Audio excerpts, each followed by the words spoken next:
in this lesson, we'll create the small little rear tail lights. And so these are going to be the pieces that are attached onto this back part. So I'm going to start just by creating the point where these are going to attach, and I'll just do that with a simple cylinder. And I'll just kind of draw that in the correct position. And let's go ahead and pull this out. Okay, so we got something like that as far as, you know, the place where this is going to actually connect. Okay, and then we'll go ahead and create the shape of the light, and I'm going to do that just with a box. So I'll pull this box out, give it a little bit of width here, and just kind of pull this out into the right position. Now, looking at this from the front, I want to give it a few more divisions in that direction so I can kind of shape this. I'll give it maybe 4 divisions. Let me take down the width divisions. Okay, and I'll go ahead and thin that out a little bit. And now from the front, I just want to shape this a little. So I'll go ahead and convert this to an editable poly and take some of these vertices and just do a little bit of shaping. So come in here and pull these down a little bit. So maybe this is the highest point, and then get a shape kind of like that. Okay, so just kind of give the light the shape that you want, and kind of pull this out a little bit. You could also start with kind of a sphere if you wanted to, but I kind of like starting with a cube a lot of times. It'll give you a little bit better edge flow from the start. And this shape really kind of lends itself actually to doing this type of a shape here.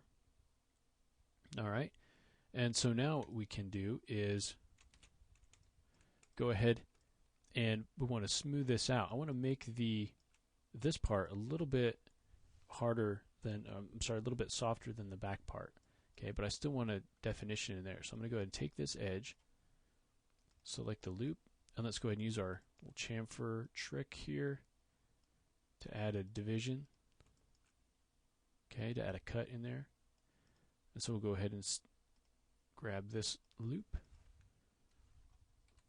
And let's go ahead and scale that in a little bit. Okay, and let's go ahead and add an edge back here so that this will be a little bit harder than the edge on the front. So go ahead and select the entire ring and do connect and slide it along the back a little bit. Okay, so now if we go ahead and add, let's say, and add a turbo smooth to this, you end up with something like that. Okay, let's go ahead and move it forward a little bit. So you can see how that's a little bit harder on the front than it is on the back, and we've got a nice little division line in there. If I go ahead and take these faces in the front, I want to soften that up even a little bit more. So I'm going to go ahead and take all of these polygons in the front and just scale those down a little bit. Okay. So now when we go back to our turbo smooth, you can see it's even softer. Alright. And so now we can go ahead and use this cylinder that we've got here and go ahead and convert this to an editable poly. I'm going to take the number of height segments down a little bit, save a little bit of geometry at least. And now I'll go ahead and start to inset this. So do a little inset, a little more. Okay, let's go ahead and extrude that, and we'll extrude it in to begin with.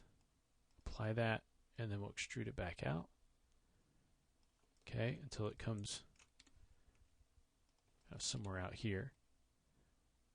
Okay, and then we can either connect this together or not. I'm going to go ahead and just connect this up. So I'm going to go ahead and pull this out a little bit. And so what we've got here is, I think we have 12. So we need to find 12 here. So if we do, let's do 1, 2, 3. We've got 2 here. So 1, 2, 3, 4, 5, 6, 7, 8, 9, 10.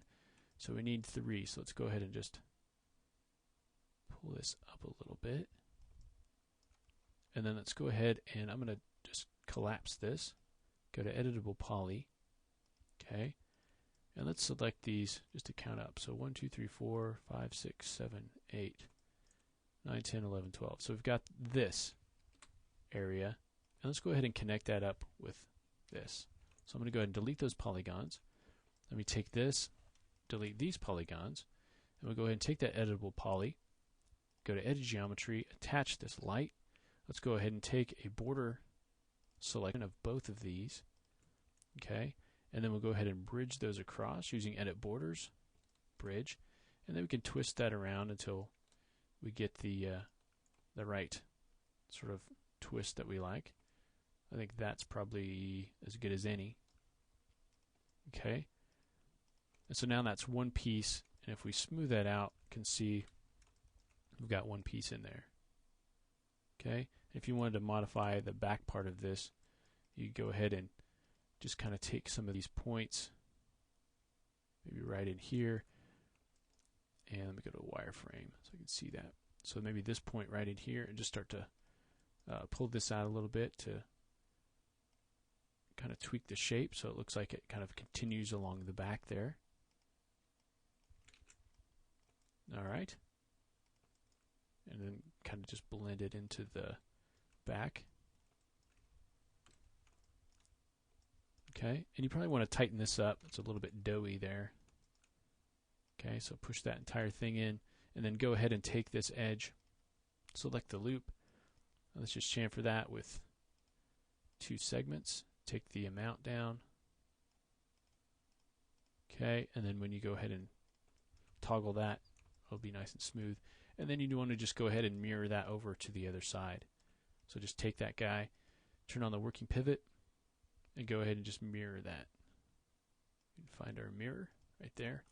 Create a copy, and there you go. So one way to create a couple of those little taillights. So now that we've got those completed, in the next lesson, let's go ahead and add kind of the radiator on the front. So we'll go ahead and do that next.